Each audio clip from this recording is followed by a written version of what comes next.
What's up, everybody? We right back in it, and it's Dude now, man. We got Stephen A on the Full Sin podcast today, talking about his love-hate relationship with Kwame Brown. Yeah, y'all. That was a very interesting interview. He also shared his take about the Rihanna incident and Beyonce incident. Hey. Stephen A might be a lot of things, but I still kind of like that, man. Yeah. Hey, let's get into the video, everybody. All of a sudden, I can get out there and I can beat his ass. Yeah, you got the grid system. I do what I got to do. Yeah. So, I mean, it's just all types of stuff like that you had to deal with growing up. Why did those certain guys want to test you? Oh, because I can ball and I talk shit. Well, we were playing on the blacktop? So, get on the court and it's like, okay, here we go. You think you could take me? Let me show you. And I was the worst kind because I had a J. And so because of that, you had cats and, they might have been a little bit bigger, whatever. They want to get physical with you. I just stay 20 feet away from the basket and drill them. As soon as they give you the ball, it's like, I'm shooting it. What level did you play? I played Division II, but I really didn't play because I cracked my kneecap in half the minute I got there. So I never really had an opportunity to shine, which is why it makes me laugh when people say he didn't do anything in college. He averaged 2 points a game. But I said, really, 2 points? That's a lie because I never played because I cracked my kneecap in half. I've seen the photo of you. Let's say you didn't get injured. What do you think would happen with your career? I don't think I would have been pro. I don't think I was that good, but I think that guy's so honest. I don't think I would have been pro at all. But I do believe I knew I could ball, and I thought that I would have excelled at the Division II level. Division I level, I was like 5'9", 130 pounds. So they'd push me around. I would have been a defensive liability. That would have had the coach pulling me off the bench to shoot, but not much else. So I can't say that my numbers would have been great. I just know that if I was on the court, you would have known I could ball. But again, physicality did matter. Would you have been better than Kwame Brown? No, I'm not going to disrespect Kwame Brown like that. Sorry, don't worry about it. It's cool. Kwame Brown, listen, I'm very guarded in what I say about him because I've seen some of his videos. True. And clearly is real personal with him. Physicality did matter. Would you have been better than Kwame Brown? No, I'm not going to disrespect Kwame Brown like that. I'm sorry. Don't worry about it. It's cool. Kwame Brown, listen, I'm very guarded in what I say about him because I've seen some of his videos. True. And clearly is real personal with him. It was never personal with me. I just looked at his game and called it like I saw it. Now, if you remember, you got these infamous videos of me going off. It's hilarious, man, but you know it. But guys, wait a minute. Fellas, that was 14, 15 years ago. I'm saying I didn't know that this society was going to evolve to a point where 14, 15 years later, you got guys throwing it in his face and he doing interviews talking about how scarred he is and blaming me for labeling him. I didn't do that. Right. No, you actually are. He was on the pivot with my boys Brian Clark and Crowder and Taylor, and he's like, you talk about endorsement deals and I cost them out. I'm like, what? Like, nah, I didn't do that. They were saying this about you years before I ever opened my mouth. Yeah. But when you at the top of the heap, which I am at this particular moment in time doing what I do for First Take, people are gonna label it like that because First Take's been number one for 11 years. Yeah. Why does that beef? I mean, you can't squash that beef. No, I mean, I'm not trying to squash. I'm not trying to start nor squash anything. I got a job to do. If I knew it was gonna be like that, I wouldn't have done it like that. But I did say what I meant at the time. I meant the shit. Okay. Yeah, you explained it. Yeah. And so it's like I'm not trying to hurt him. I mean, listen, man. Look, here's how I view it all. I wish him nothing but the best. I hope he, his family, everybody good, and he lives his life. And if I knew it was gonna be like this, I'd have never done it. Fair enough. Correction. But I will tell you this. My job is to call the game of basketball how I see it. Call sports how I see it. Okay? Yeah. He is not the first person that I've criticized. He won't be the last. I've been criticized.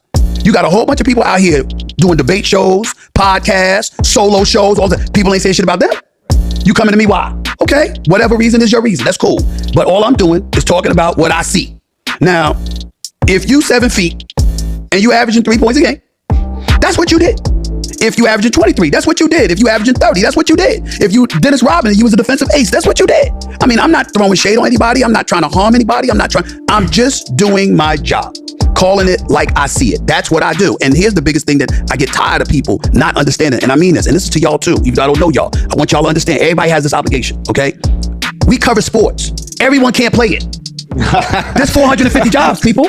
They ain't 450 million. If you want to be in the NBA, it's 450 spots, okay? Anybody that's mediocre is taking up the spot for somebody else. So it's our job to say, that might not cut it. You might need something else. Because that's what we do. The great ones, we don't say that about them. You know what we do? We compare them to great ones. Why would we say anything? Think about it. You got people who call people like myself and others LeBron hater. I ain't got a negative bone in my body for LeBron. He's phenomenal. As a role model, as a player, as a person, the whole bit. To me, he just ain't MJ. Okay? Now, the society that we're living in, we all have to make a contribution towards stopping this bullshit? Yeah, I agree, bro. How is it that we being negative because we saying you number 2? There's been tens of thousands of players in NBA history. Yeah. I have you number 2 all time. And that's disrespect. How is that hate? And yeah, okay, How is that disrespect? We gotta stop. We gotta stop. I don't think the whole That's debate's great. just I'm like- just saying because you have people who get their podcast, have their radio shows, have their television shows, and because you want to feed the beast, you feed into that bullshit. Well, guess what? You ain't special if you're doing that because you scared to go against the status quo. You can't be caught up in all of that. That's not hate. Yeah, that is agreed. not hate. You're talking about. I got you number 2 all time. That is not hate. And you got good way people to that say will want to act like that. Rihanna and Beyonce. I'm in this bullshit last week. yeah, yeah. Are you kidding me? Yeah. I'm like, I want to know about that. Yeah. But why did you say she's not Beyonce? why? Sherry Shepherd staff came up to me. I'm on the show promoting the book. They came up to me before the show. We would like a debate style format. So keep that in mind whenever Sherry asks you. So they're trying to get good ratings off it. Well, come on, That's bro. what debate style's for. Bro, you trying to get good ratings by having me on this? Of course. Oh, wait, there's nothing wrong That's with what I'm it. saying. I'm just saying there's I'm nothing not wrong with saying it. it's What I'm trying to say is this to you. The point that I'm making is that we're all doing it. There's nothing wrong with her saying.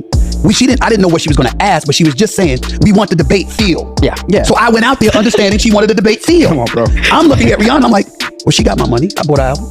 I'm a fan of Rihanna. I think she's fantastic. Right? But there's only one Beyonce. Okay. I had no idea. Now people understand this. I expect people to disagree. What I don't expect is, oh my God, ESPN's got to address this story. Steven, you got to apologize. Steven, I'm like, what? Why? Because I said I prefer Michael Jackson over Prince. Where were y'all? I used to like Luther over Teddy Pendergrass. Where were y'all? Yeah. I'm sorry. I love me some Neil Long, some Sanaa Lathan, and all these people. But damn it, I got a source for Naked Good. Is it a crime?